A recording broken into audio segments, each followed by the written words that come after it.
Well, the time is just gone 9:55 a.m. as we head towards closure of this morning's edition of News and Views right here on Salam Media. And to remind you, this hour of News and Views is sponsored by Africa Muslims Agency. Africa Muslims Agency, a beacon of hope to communities for over 35 years in Africa and beyond.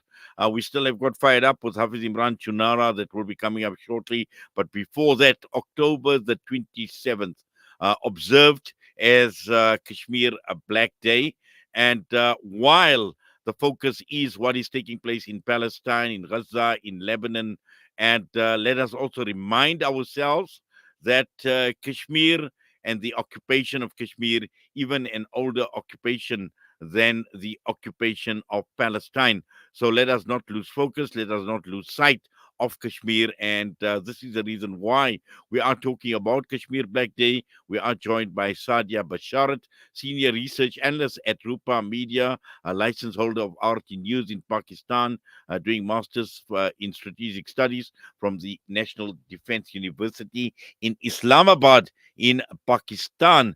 Sadia, Assalamu alaikum wa rahmatullahi wa barakatuh. Welcome, and we thank you for your time. Walaikum assalam and thank you for having me. Yes, as I mentioned, let us not lose sight. We know the world is focused on the genocide in Gaza and what is taking place in Lebanon and in the Middle East. But October the 27th, very, very important day, a critical day.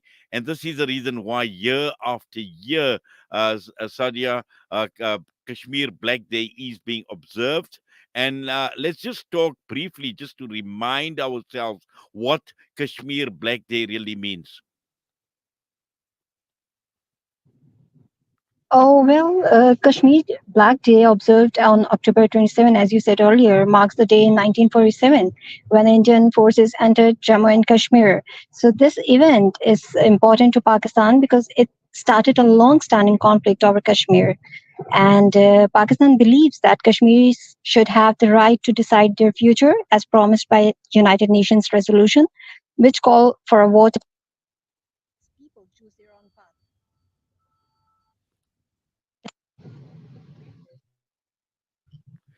I think, Sadia, we're just losing you slightly. I'm not too sure whether you're still with Am I us. audible? Okay, you're Am I audible now. audible now? Continue. Yes, please continue. Yeah, sure. Thank you. As I said, that Kashmir Day observed on October 27th and marked the day in 1947 when Indian forces entered Jammu and Kashmir. So, this event is important to Pakistan because it started a long standing conflict over Kashmir. And Pakistan believes that Kashmiris should have the right to decide their own future, as promised by United Nations resolutions, which call for a vote in Kashmir to let its people choose their own path. Yes. Now, we know that since 1947, obviously a lot has actually happened. And year after year, when we observe Kashmir Black Day, it brings back just a lot of memories, and not only from a Pakistani perspective, but for the people of Kashmir in itself as well. And we know that to a large extent, Pakistan has been affected, Pakistan has been impacted with what has been playing out in Kashmir, and more importantly, the Indian occupation of Kashmir that has had disastrous consequences for both the people of Kashmir, more for the people of Kashmir, and obviously Pakistan is central to all of this.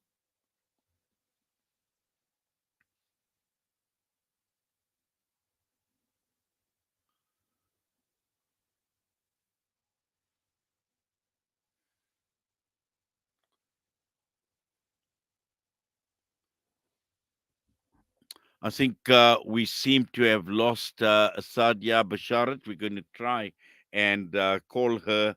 And again, when we're looking at what is taking place, and we've seen many messages come through with regard to Kashmir Black Day. And every year, in fact, today, I think this year is going to be 77 years since the illegal occupation of. Indian illegally occupied Jammu and Kashmir.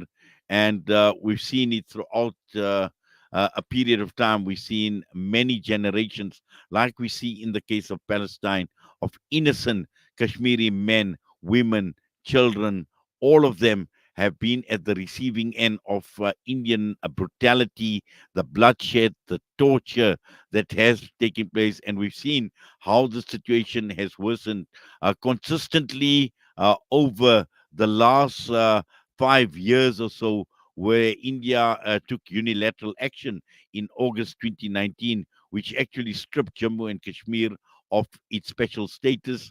And this is under the Indian constitution. And we've seen how these actions have been violating year after year United Nations Security Council resolutions as well. And today, Jammu and Kashmir has been subjected to unprecedented restrictions on freedom of speech. Uh, we've seen uh, we've seen crackdown after crackdown, cordon off search operations. We've seen torture. We've seen death. We've seen enforced disappearances that have been taking place. We've seen the incarceration of of many people in Kashmir jails, and we've just seen collective punishment taking place against a nation, like we see in the case of Palestine. I believe Sadia Basharat is back with us. Sadia, assalamu alaikum once again. And I know we lost some contact, but you are back with us. Hello, Yes, Sadia, we can hear you loud and clear. hello, hello, hello, I hello. think we are definitely having a problem with Sadia. We're going to try and see if we can't get her possibly on another interview because time obviously is of the essence, and we are running out of time right now. Next up, we are going to have AMA fired up also with Hafiz Imran Chunara, CEO. The topic is between every conflicts, there are not only two sides, and that is the message that is going to come through with Hafiz Imran Chunara this morning. But just coming back to the issue of Kashmir, yes, we will definitely try and see what we can do, and so that we can also remind ourselves of these atrocities that have been carried out for well over 77 years in occupied Kashmir. Sadly, we were not able to get hold of Sadia, and there seems to be connectivity issues out in Islamabad. But we definitely will try and see what we can do over the next few days, just to bring you and to remind you about October the 27th being Kashmir Black Day. And with that, I'm going to be signing off. It's been wonderful being in your company. And just to remind you, Hafiz Imran Chunara, AMA, Africa Muslims Agency, fired up this morning. He is the CEO of AMA. And again, between every conflicts, there are not only two sides. And with that, I'm going to be leaving you from myself and the team here at Salam Media. Have yourself a blessed Jummah, a wonderful Jummah, inshallah. Assalamu alaikum wa rahmatullahi wa barakatuh. We are here in the middle of a Zahra neighborhood. The whole neighborhood is already destroyed. More than 17 towers are down.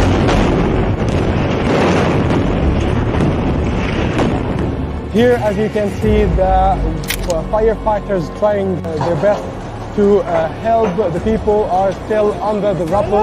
A lot of the people.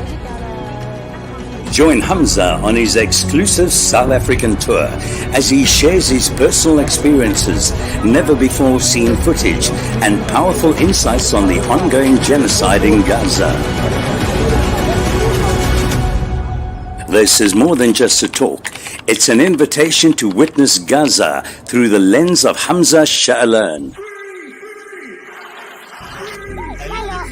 Don't miss this opportunity to meet the photojournalist who brought Gaza's pain and perseverance to the world in its darkest moments. Follow Salam Media on social media pages for more on this tour and be part of the conversation.